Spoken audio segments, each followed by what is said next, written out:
Good morning children. This is part 2 video of your first lesson, that is period of transition. In the first video we have learned about the Renaissance.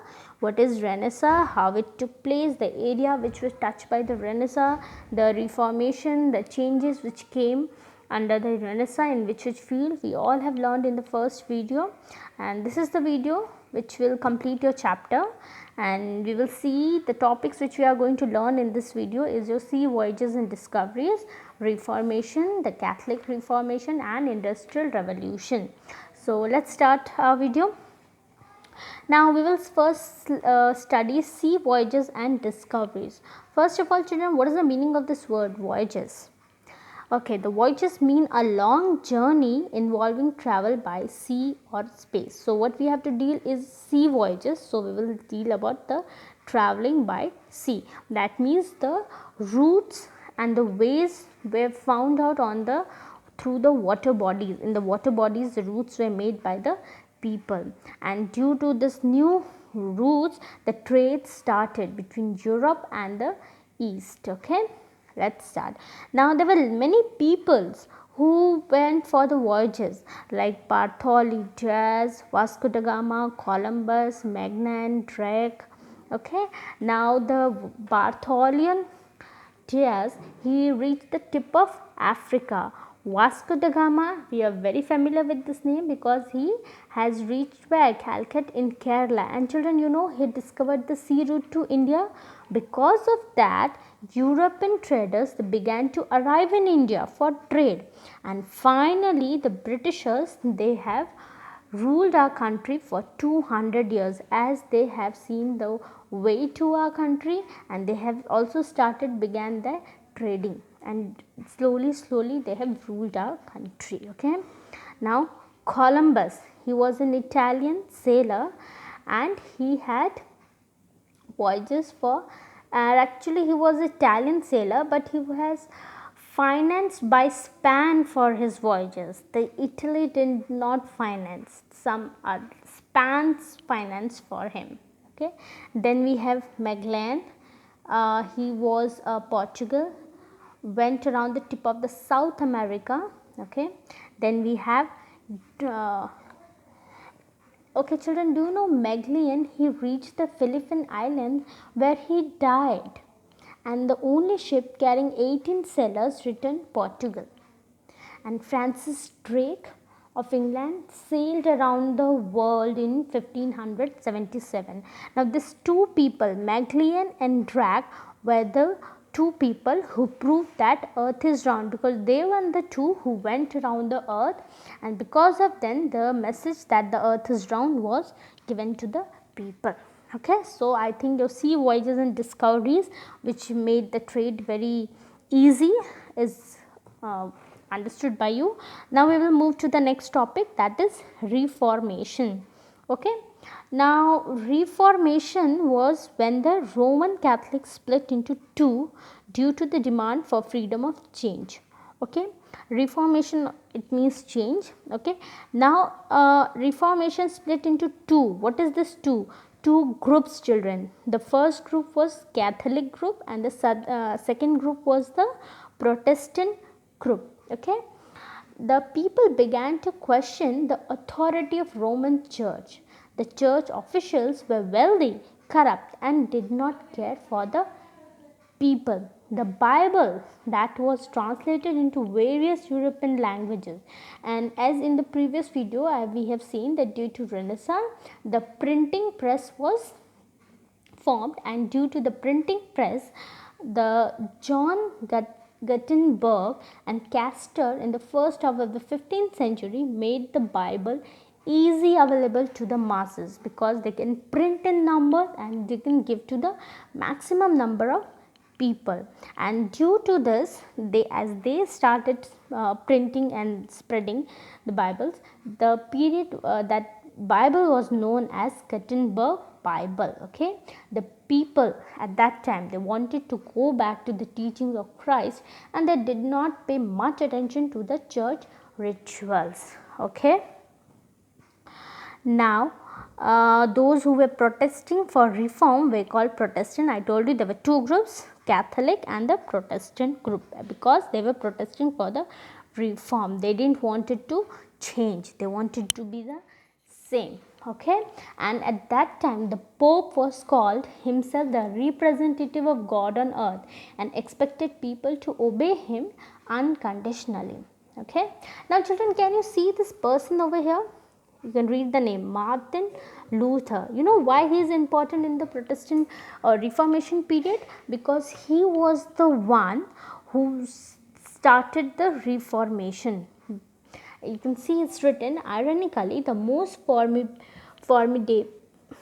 Okay, I'll show you over here. See, ironically, the most formidable Protestant was started by Martin Luther. Okay, a priest in Germany. He was supported by the Prince of Germany. So he was the one behind the Reformation. Rather, he was the one for the beginning of the Reformation.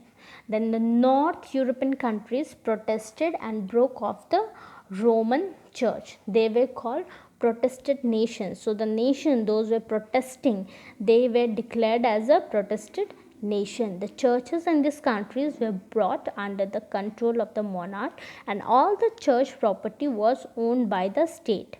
Okay, so everything was in the hand of the state, and the nations were declared as Protestant. Okay, now we will see the Catholic Reformation. As there were two groups, the Catholic and the Protestant, so we will see the Catholic Reformation. The Reformation of Church was started by a Spanish soldier, Ignatius Loyola. Okay, the church, they needed a moral regeneration. As movement of reform, the church was started by the Spanish soldier Ignatius Loyola. He called his group of people a Jesus, or son of Jesus. Okay, they did a very good work, children. They brought back the confidence of the people, and they have sent the missionaries to distant lands in the east to spread the message of Christ. Okay, now the two people, St. Thomas and St. Francis Xavier, were the two great missionaries who came to South India to spread Christianity. So the Christianity in our country was started by these two people, St. Thomas and St. Francis Xavier. Okay, now, and this period was called Catholic Reformation movement, because Reformation was started and the people were spreading the Christianity. They let people aware. Okay, now France, Spain, Poland, Portugal and Austria remained loyal to the Roman Church, and due to that the churches of Rome were called Roman Catholic Church. Okay, so this was the Catholic Reformation. Now we will see the Industrial Revolution. Now children, Industrial Revolution, by listening this word you can understand that machines has to be somehow there connected with the industry. Industry cannot move without a machines, isn't it? And the new learning gave way to new inventions at that time, because it's a Renaissance period, rebirth. Okay, and you know that machines were invented and the age of Industrial Revolution began. Obviously, if Industrial Revolution has to begin, the machines invention is equally very important, because machine replaced human labor and they made the work faster and easier. We all are aware of the fact that machines makes our work easy and faster. Like for example, a textile industry spin thread and wove clothes faster. Okay, and a great revolution occurred in transport and communication with the invention of railways, metallic roads and automation in vehicles. Now children, as it was machines introductions, and the people who are in the business of trading, they need to have communication, trading. So railway, metal road and automated vehicles made the work very easy, and the machines which produce goods in large quantities, but that goods has to be sold now. So European countries started a mad rush in the search of market. As they had machines, the production was in abundant, and so they wanted to sell these products in the market. So they were running and looking for the market, and due to this became the rivals to each other. There was a conflict.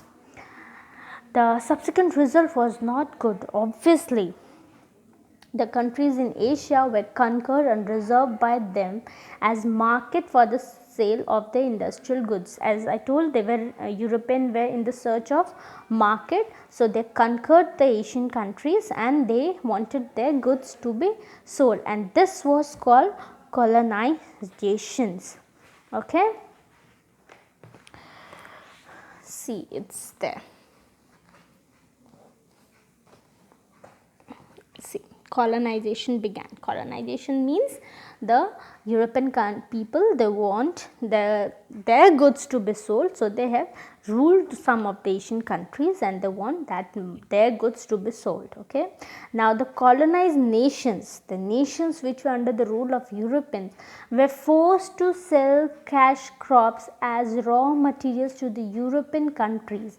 The crops which they grew had to be sold to the European countries forcefully, and they have to buy the finished goods from them. It was like a rule of European, they were ruling over this, so they were helpless, the countries, Asian countries, and they had to buy the finished goods from the European, and due to that the economic of Asian countries was ruined, craftsmen were unemployed and they suffered immensely.